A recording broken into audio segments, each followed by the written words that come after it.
Sudahkah pendidikan ini menuju tujuan bangsa kita sendiri, yaitu mencerdaskan kehidupan bangsa? Apa yang perlu dioptimalkan guna mewujudkan tujuan bangsa? Ya, kalau masalah sudah atau belum, saya kira sudah. Negara kita itu mengupayakan tujuan untuk anak bangsa, terutama kecerdasan anak bangsa. Itu menjadi cita-citanya negara kita. Ya, saya kira sudah dilaksanakan dengan dibuktikan prestasi-prestasi anak bangsa dari segala bidang. Misalkan di situ dari akademik banyak anak-anak yang berprestasi, mendapatkan beasiswa dari bidik misi, SMPTN dan lain sebagainya. Banyak juga yang dari bidang olahraga menjadi atlet-atlet, itu juga termasuk mencerdaskan anak bangsa.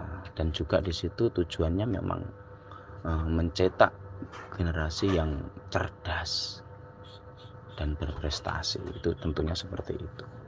Saya kira sudah, cuma untuk mengoptimalkan itu harus seimbang, harus balance, harus selaras. Jangan hanya dari satu bidang saja. Misalkan olahraga juga semuanya juga diutamakan, diprioritaskan semuanya, sehingga akan di situ nanti bisa terlihat kemakmuran bangsa itu dari prestasi-prestasi segala bidang. Seperti itu. Entah itu tentang kesehatan, entah itu olahraga, entah itu akademik dan lain sebagainya.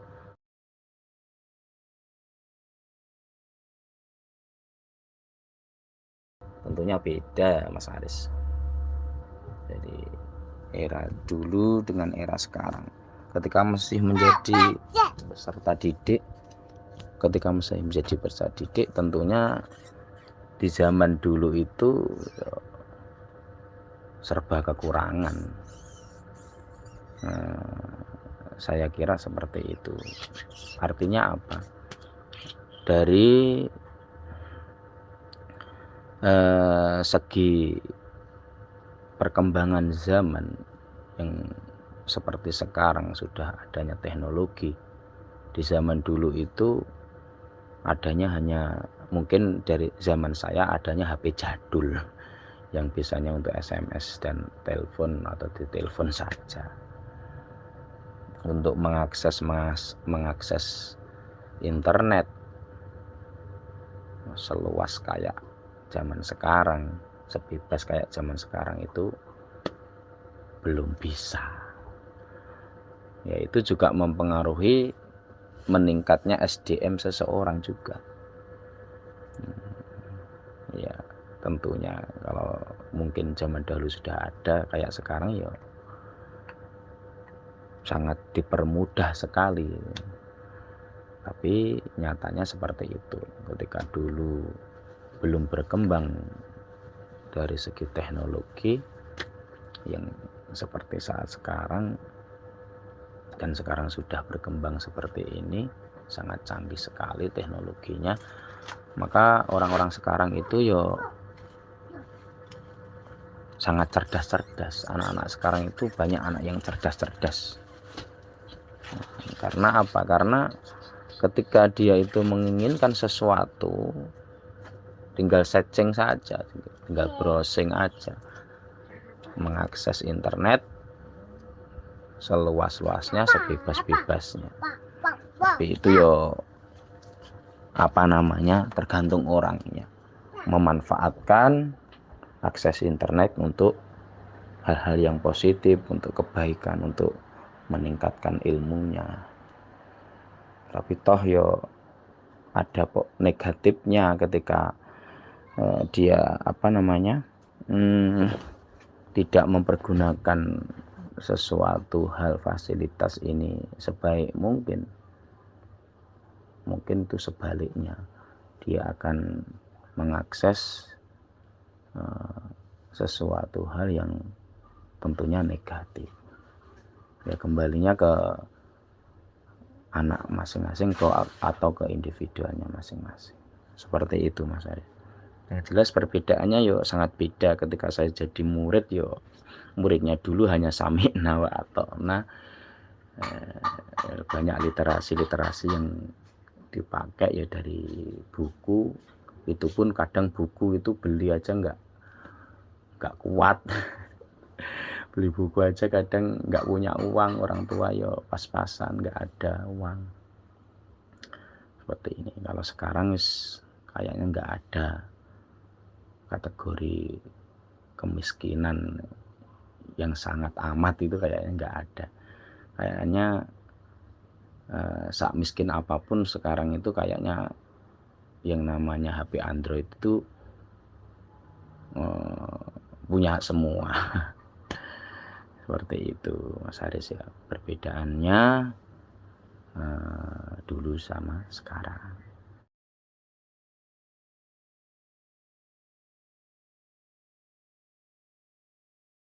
Ya kalau menurut saya Mas Haris itu memang sudah tuntutan, itu aturan sistem yang harus dilaksanakan di negara kita ini. Kalau toh itu kembalinya ke orangnya masing-masing, ya mungkin kalau bisa diperlihatkan itu, kalau orangnya itu tahu, ya pasti ada dua niat. Niat yang pertama tentunya niat untuk mencari ilmu, menghilangkan kebodohan, dan yang kedua tentunya ya karena ijazah juga. Karena apa? Ijazah nanti ya juga diperlukan, ada tuntutan ketika untuk melengkapi administrasi ketika kita mau kerja atau apapun. Seperti itu. Jadi saya kira seperti itu, tergantung memang orangnya itu mempunyai niat masing-masing. Niat keduanya itu balance atau imbang atau enggak. Adakah enggak niat di dalam hati misalkan itu mencari ilmu, menghilangkan kebodohan sesuai dengan perintahnya Rasulullah, yang mencari ilmu itu wajib. Kalau niatnya semata-mata hanya mencari ijazah mungkin saja loh, itu dari segi agama keberkahannya kurang berkah lah. Ya, yang utama itu yang seharusnya kita niatkan itu mencari ilmu terlebih dahulu, menjalankan perintahnya Rasulullah, yang hakikatnya itu adalah juga dari Allah. Seperti itu Mas Haris ya. Kalau masalah tentang pendidikan yang ada di negeri kita ini yang identiknya dengan ijazah, karena itu juga penting, tapi diniatkan setelah kita niat tholabul ilmi, baru kita niatkan golek ijazah. Saya kira nggak apa-apa.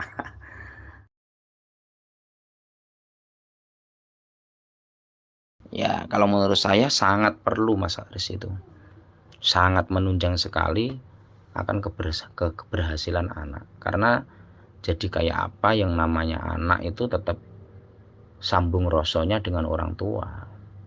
Ketika anak itu sudah misalkan terjun di dunia pendidikan, tentunya orang tua itu kan merasa bahwasanya memang orang tua itu tidak mampu untuk mendidiknya sendiri. Seperti itu. Apalagi secara spesifik anak-anak itu akan dijadikan istilahnya bisa tercapai cita-citanya, misalkan ingin jadi dokter, ingin jadi apa namanya, pilot, pengen jadi kiai, itu tentunya diselaraskan atau disesuaikan dengan pendidikan yang ada di Indonesia ini. Seperti itu. Kalau toh anak itu sudah di situ, monitoring ataupun ikut sertaan, ikut campurnya orang tua itu tetap harus. Karena apa? Tidak mungkin itu nanti akan saling tidak berkaitan, itu tidak mungkin. Ya, seperti itu. Semisal contoh, saya ambil contoh saja, kalau saya ngajar di pondok itu, misalkan antara orang tua sama anak yang dipondokkan itu orang tua tidak lepas begitu saja. Ketika sudah memasrahkan anak kepada pondok atau ke pengasuh, ke kiai, terus lepas begitu saja, tidak ikut serta memantau anaknya. Dalam arti apa? Tidak bisa diajak kerjasama seperti itu, tidak seperti itu. Itu pasti sangat mempengaruhi sekali akan faktor keberhasilan anak tersebut. Semisal contoh, misalnya anak sudah di pondok pesantren, di situ di pondok pesantren dilarang membawa HP, gitu.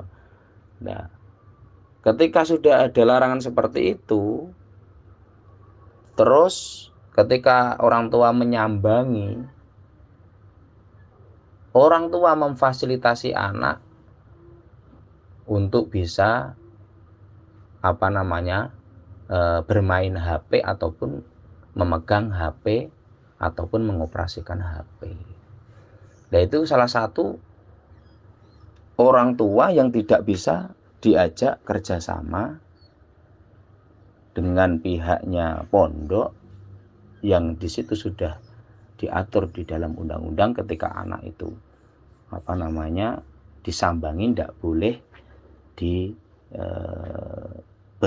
HP. Seperti itu. Misalnya contoh seperti itu.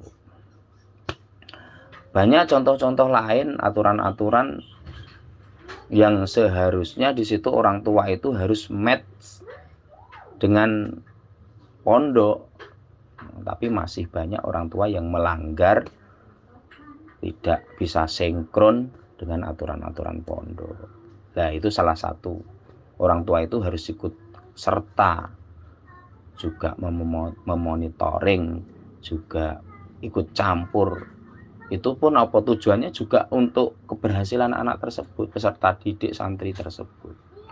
Kalau toh itu sudah bekerja sama seperti itu dari pihak pondok semaksimal mungkin untuk menjalankan aturan-aturan, mendidik, membimbing, insya Allah nanti di antara keduanya, antara orang tua sama pondok itu saling bersinergi, insya Allah nanti mudah sekali memperoleh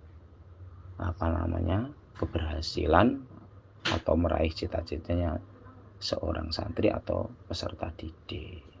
Seperti itu saya kira, Mas Haris. Sangat menunjang sekali itu. Monitoring orang tua itu sangat menunjang sekali untuk keberhasilan peserta didik.